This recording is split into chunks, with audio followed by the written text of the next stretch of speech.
എല്ലാവർക്കും നമസ്കാരം. ഞാൻ സക്കീർ ഹുസൈനാണ്. അങ്ങനെ 2 ദിവസത്തെ അവധിയൊക്കെ കഴിഞ്ഞ് നമ്മൾ വീണ്ടും നാളെ മാർക്കറ്റിലേക്ക് പ്രവേശിക്കാൻ പോവുകയാണ്. മെയ് സീരീസിലെ ഫസ്റ്റ് വീക്ക് മാർക്കറ്റ് എങ്ങനെ ഉണ്ടാകും എന്നുള്ളതൊന്ന് നമുക്ക് നോക്കാം.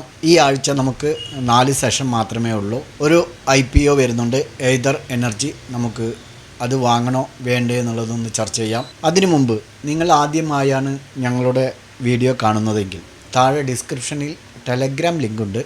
അതിൽ നിങ്ങൾക്ക് ജോയിൻ ചെയ്യാം. അവിടെ ഒരു ട്രേഡർക്ക് ആവശ്യമായ എല്ലാ കാര്യങ്ങളും ഞങ്ങൾ അവിടെ ചർച്ച ചെയ്യുന്നുണ്ട്, ഷെയർ ചെയ്യുന്നുണ്ട്. ഇനി പഴയ ആളുകളാണെങ്കിൽ അറിഞ്ഞിട്ടില്ലെങ്കിൽ നമ്മളുടെ പഴയ ടെലഗ്രാം IDയും ചാനലുമൊക്കെ ഹാക്ക് ചെയ്യപ്പെട്ടു. പുതിയ ലിങ്കാണ് താഴെ കൊടുത്തിരിക്കുന്നത്, ജോയിൻ ചെയ്യുക. നേരത്തെ സബ്സ്ക്രിപ്ഷൻ എടുത്ത ആളാണെങ്കിൽ ഞങ്ങളുമായി ബന്ധപ്പെടുക. ഓക്കെ, അടുത്ത ആഴ്ച മാർക്കറ്റ് എങ്ങനെ ഉണ്ടാകും എന്ന് നോക്കുന്നതിന് മുമ്പ് ഏപ്രിൽ ലാസ്റ്റ് വീക്ക് എന്തായിരുന്നു മാർക്കറ്റിൽ സംഭവിച്ചത് എന്നുള്ളത് നോക്കാം. കഴിഞ്ഞ ആഴ്ചയെ സംബന്ധിച്ചിടത്തോളം ഒരു വയലൻ്റ് മൂവ്മെൻറ്റ് ഉണ്ടായിരുന്നില്ല. ട്യൂസ്ഡേ, വെനസ്ഡേ, തേഴ്സ്ഡേ ഈ 3 ഡേയ്സിലും ഒരു വയലൻ്റ് മൂവ് ഉണ്ടായിരുന്നില്ല. എന്നാൽ മൺഡേയും ലാസ്റ്റ് ഫ്രൈഡേയും ഒരു മൂവ്മെൻറ്റ് ഉണ്ടായിരുന്നതാണ്. വീക്ക്ലി ബേസിസിൽ നോക്കുകയാണെങ്കിൽ നിഫ്റ്റി ഹൈയിലാണ് ക്ലോസ് ചെയ്തിരിക്കുന്നത്. പ്രധാനമായും കഴിഞ്ഞ ആഴ്ചത്തെ പോസിറ്റീവ് ന്യൂസ് എന്ന് പറയുന്നത് ട്രംപ് ഒന്നിനെക്കുറിച്ചും സംസാരിച്ചിട്ടില്ല എന്നുള്ളതാണ്. അത് പ്രത്യേകിച്ച് പറയേണ്ട ഒരു കാര്യം തന്നെയാണ്. അദ്ദേഹം വായ തുറന്നാൽ മാർക്കറ്റിൽ തന്നെ എന്തെങ്കിലും സംഭവിക്കും എന്നുള്ള ഒരു അവസ്ഥയിൽ നിന്നും അദ്ദേഹം വായ തുറക്കാതെ ഇരുന്നപ്പോൾ നല്ല ഒരു പോസിറ്റീവ് സെൻറ്റിമെൻറ്റ്സാണ് നമുക്ക് മാർക്കറ്റിൽ കാണാൻ കഴിഞ്ഞത്. മറ്റൊന്ന് FIErsൻ്റെ ബയ്യിങ് ആണ്. അവർ തിരിച്ചു വന്ന് ബയ്യിങ് കണ്ടിന്യൂ ചെയ്തുകൊണ്ടിരിക്കുന്നു. മറ്റൊന്ന് ഡോളർ ഇൻഡെക്സ് ബിലോ 100ൽ സസ്റ്റെയിൻ ചെയ്തുകൊണ്ടിരിക്കുകയാണ്. ഇതൊക്കെയാണ് കഴിഞ്ഞ ആഴ്ച ഉണ്ടായിരുന്ന ഒരു ചെറിയ പോസിറ്റീവ് ന്യൂസുകളായിട്ട് ഉണ്ടായിരുന്നത്. കഴിഞ്ഞ ആഴ്ചയെ സംബന്ധിച്ചിടത്തോളം നെഗറ്റീവ് ന്യൂസുകൾ എന്ന് പറയുന്നാൽ നമ്മുടെ കാശ്മീരിലുണ്ടായ ഇൻസിഡൻ്റാണ്. പക്ഷേ അത് കാരണം കൊണ്ട് ഇന്ത്യ പാകിസ്ഥാൻ തമ്മിലുണ്ടായിരുന്ന സം ഡീൽസ് എല്ലാം ക്യാൻസൽ ചെയ്തിട്ടുണ്ട്.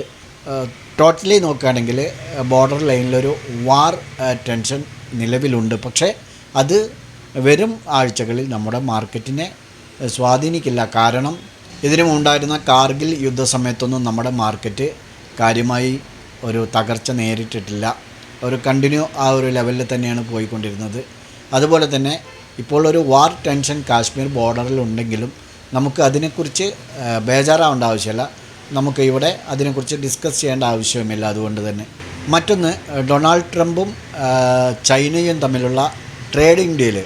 അതായത് ട്രംപ് പറയുന്നത് ട്രേഡിംഗ് ഡീലിനെ സംബന്ധിച്ച് ചൈനയുമായി ഞങ്ങൾ സംസാരിച്ചു എന്നാണ്. പക്ഷേ ചൈന അതിനെ നിരസിച്ചിരിക്കുകയാണ്. ചൈന പറയുന്നത് ഞങ്ങൾ അത്തരത്തിലുള്ള ഒരു നീക്കവും നടത്തിയിട്ടില്ല എന്നുള്ളതാണ്. അതൊരു ചെറിയ നെഗറ്റീവ് തന്നെയാണ്. മറ്റൊന്ന്, US ട്രഷറി സെക്രട്ടറി നമ്മുടെ ഇന്ത്യൻ നയതന്ത്രജ്ഞരുമായി സംസാരിക്കുന്നുണ്ട്.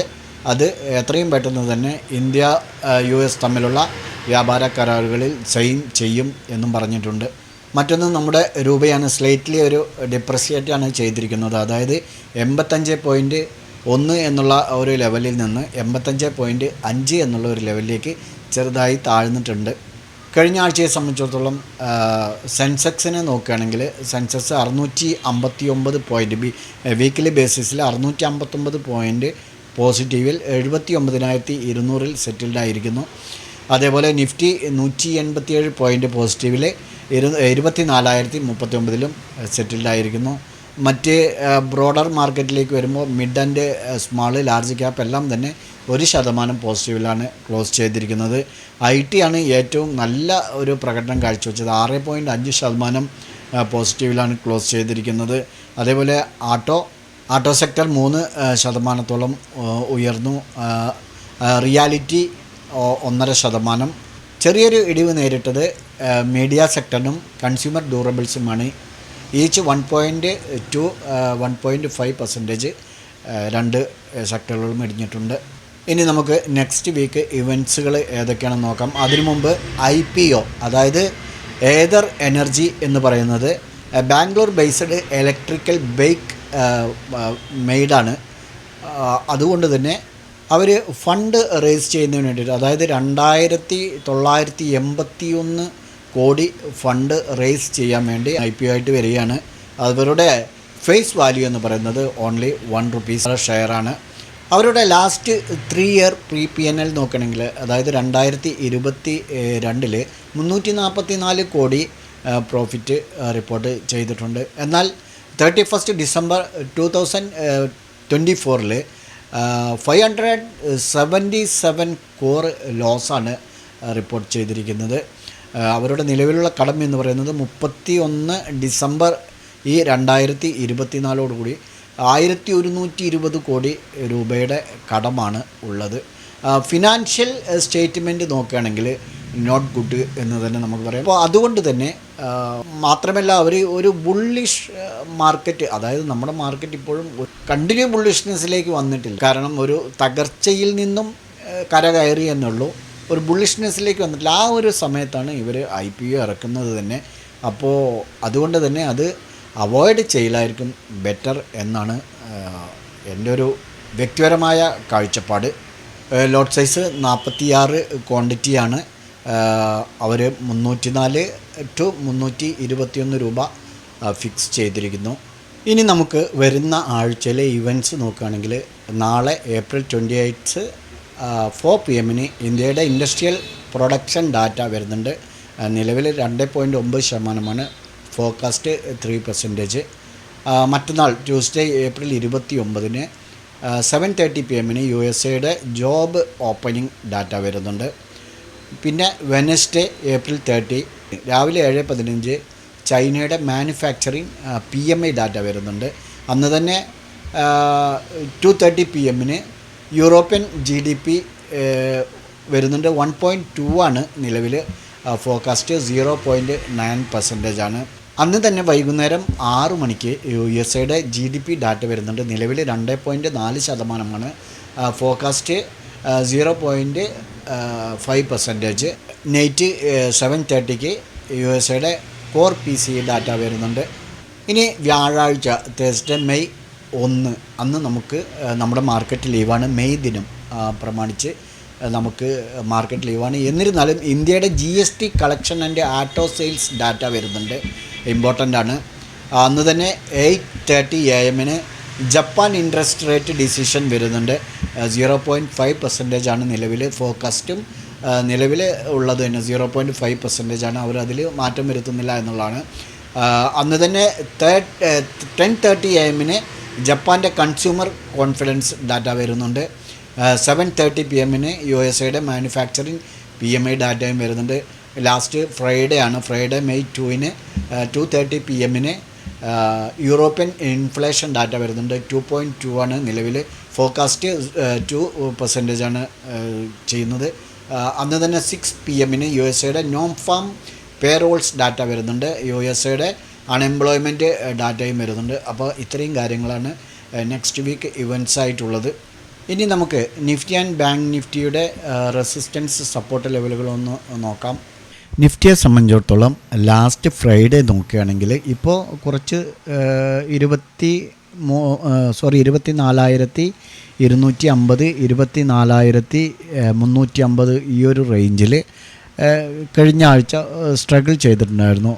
എന്നാൽ വെള്ളിയാഴ്ച ഈ ഹൈയിൽ നിന്ന് 300-400 പോയിൻ്റ് താഴത്തേക്ക് വന്നിട്ട് പെട്ടെന്നൊരു ഇമ്മീഡിയറ്റ് ബൗൺസാണ് നമുക്ക് കാണാൻ കഴിഞ്ഞത്. ഇപ്പോൾ നിലവിൽ ഈ ഒരു റേഞ്ച് 23,850 എന്നുള്ളത് ഒരു സ്ട്രോങ് സപ്പോർട്ടായിട്ട് ഇവിടെ നിൽക്കുകയാണിപ്പോൾ. ഈ 23,850 താഴെ സസ്റ്റെയിൻ ചെയ്യുകയാണെങ്കിൽ ഇവിടെ ഇത്, അതായത് കഴിഞ്ഞ 17-ാം തീയതി April 17 ഉണ്ടായ ഒരു 450 പോയിൻറ്റോളം റൈസ് ചെയ്തല്ലോ നിഫ്റ്റി. അപ്പോൾ ഇതിൻ്റെ ഒരു 50% വന്ന് ഇവിടെ നിന്നും റീടെസ്റ്റ് എടുത്ത് പോവുകയാണെങ്കിൽ സപ്പോർട്ടായിട്ട് 23,600 സപ്പോർട്ട് എടുത്ത് പോകാനുള്ള സാധ്യത കാണുന്നു. ഇല്ല അതിന് താഴെ പ്രോപ്പറായിട്ട് വരികയാണെങ്കിൽ നെക്സ്റ്റ് സപ്പോർട്ട് എന്ന് പറയുന്നത് ഈ ഒരു മേഖലയാണ്. 23,300 വരെ ഡൗൺ ആവാൻ സാധ്യതയുണ്ട്. എന്നാൽ റെസിസ്റ്റൻസ് നോക്കുകയാണെങ്കിൽ റെസിസ്റ്റൻസ് ഈ ഒരു റേഞ്ച്, അതായത് 24,350 എന്നുള്ള ആ ഒരു റേഞ്ചാണല്ലോ ഇപ്പോൾ ഹൈയിൽ നിൽക്കുന്നത്. 24,350 360 ഈ ഒരു മേഖല സസ്റ്റെയിൻ ചെയ്യുകയാണെങ്കിൽ ഫർദറായിട്ട് ഒരു അപ്പ് മൂവ്മെൻറ്റ് നമുക്ക് കാണാൻ കഴിയും നിഫ്റ്റിയെ സംബന്ധിച്ചിടത്തോളം.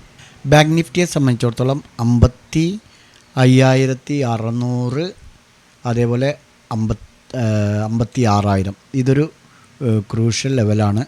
ഈ 55,500 56,000 ഈ ഒരു റേഞ്ചാണ് ബാങ്ക് നിഫ്റ്റിയെ സംബന്ധിച്ചിടത്തോളം റെസിസ്റ്റൻസ് സോൺ എന്ന് പറയുന്നത്.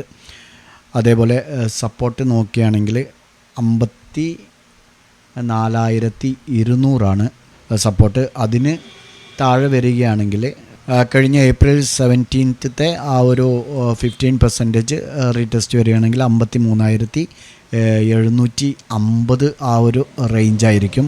അതിനും താഴെ വരികയാണെങ്കിൽ 53,250 ആ റേഞ്ചായിരിക്കും ബാങ്ക് നിഫ്റ്റിയുടെ സപ്പോർട്ട് എന്ന് പറയുന്നത്. ഓക്കെ, അപ്പോൾ ബാങ്ക് നിഫ്റ്റി നെക്സ്റ്റ് വീക്കിലേക്കുള്ള സപ്പോർട്ട് ആൻഡ് റെസിസ്റ്റൻസാണ് നമ്മൾ പറഞ്ഞത്.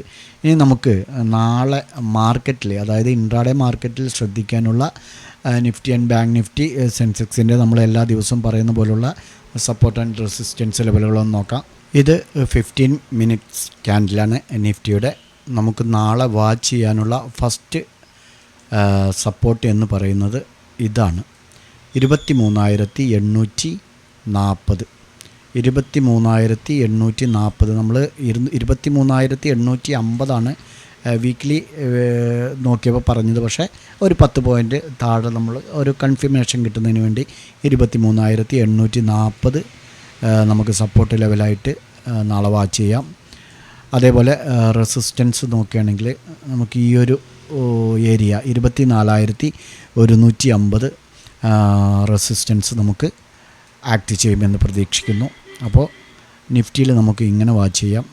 ബാങ്ക് നിഫ്റ്റിയിൽ നമുക്ക് സപ്പോർട്ടായിട്ട് ഈ ഒരു റേഞ്ചിൽ 54,180. ഓക്കെ, 54,180 സപ്പോർട്ടും റെസിസ്റ്റൻസ് എന്ന് പറയുന്നത് 54,930.